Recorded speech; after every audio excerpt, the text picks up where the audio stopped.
त्रैमासिक परीक्षा 2024-25 के कक्षा 9वीं के हिंदी विषय का पेपर है। इसके आंसर आपको बताएंगे। देखिए प्रश्न नंबर 1 में सही विकल्प का चयन करके लिखना है। जिसका पहला प्रश्न है हकीकत में किस्मत किसे कहते हैं, तो इसका सही आंसर है द नंबर मेहनत।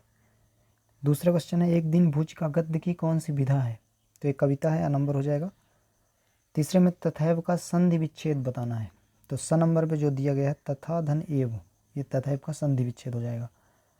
चौथा प्रश्न में है अलेक्जेंडर ग्राहम बेल ने खोज की थी, तो टेलीफोन की खोज की थी, स नंबर इसका सही आंसर है।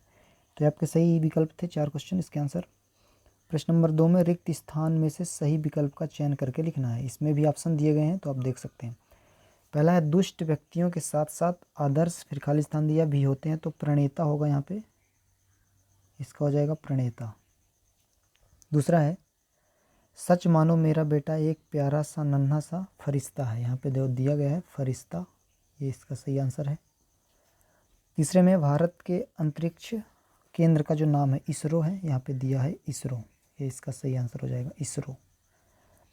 उड़ी एक अफवाह है, चौथा क्वेश्चन है उड़ी एक अफवाह है खालिस्तान में की शादी होने वाली है, तो सूर्य इसका सही आंसर है, सूर्य। अगला है हेलन केलर ने 6 बार विश्व भ्रमण किया था, यहाँ पे 6 आ जाएगा सही ऑप्शन। कारक कितने प्रकार के हैं, 8 प्रकार के होते हैं, तो यहाँ पे 8 दिया गया, तो यहाँ पे आ जाएगा 8। ये आपके खालिस्तान हो गए। प्रश्न नंबर 3 में आपको सत्य असत्य बताने हैं।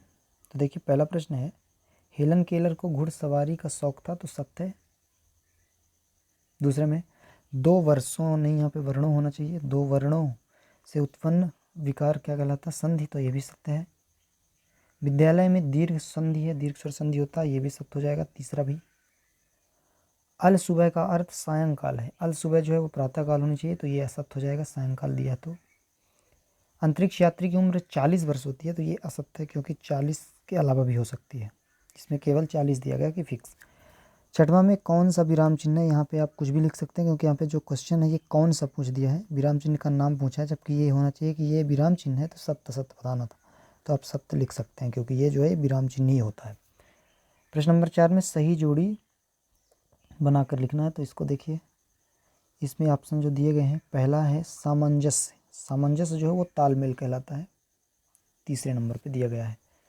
2 बैलों की कथा प्रेमचंद ने लिखी थी ये।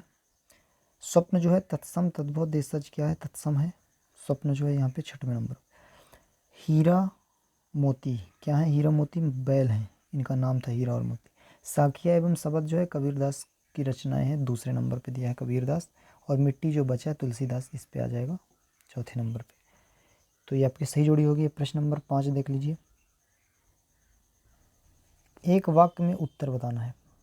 इसमें एक शब्द में आप नहीं लिख सकते, पूरा वाक्य लिखना पड़ेगा। हीरा मोती किसके बैलों के नाम थे, तो लिखना पड़ेगा हीरा मोती झूरी के बैलों के नाम थे, झूरी के बैल।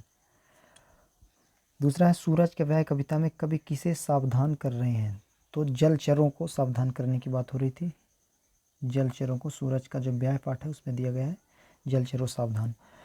तीसरा है हेलन केलर की पहली गुरु कौन थी, तो उनकी माँ जो थी कैट एडम्स, तो लिख सकते हैं Kat Adams Keller, Kat Adams Keller. चौथा है पखा पखी का अर्थ लिखिए, इसको देख लीजिए। पखा पखी का जो अर्थ है 4थे नंबर में दिया गया है, पखा पखी का अर्थ लिखिए, तो इसमें हो जाएगा पक्ष विपक्ष। ग्रामोफोन का आविष्कार किसने किया, तो एमिल वर्लिनर, वर्लिनर ग्रामोफोन का आविष्कारक थे। विद्यार्थी में कौन संधि होगी, तो इसमें भी होगी दीर्घ स्वर संधि, तो दीर्घ संधि केवल लिख सकते हैं, दीर्घ स्वर संधि। तो आपके ऑब्जेक्टिव जो 30 अंक के थे उसके आंसर हमने कराए, आपके कितने सही हैं आप कमेंट करके बताइए। कक्षा 9वीं का पेपर था हिंदी विषय का त्रैमासिक परीक्षा का।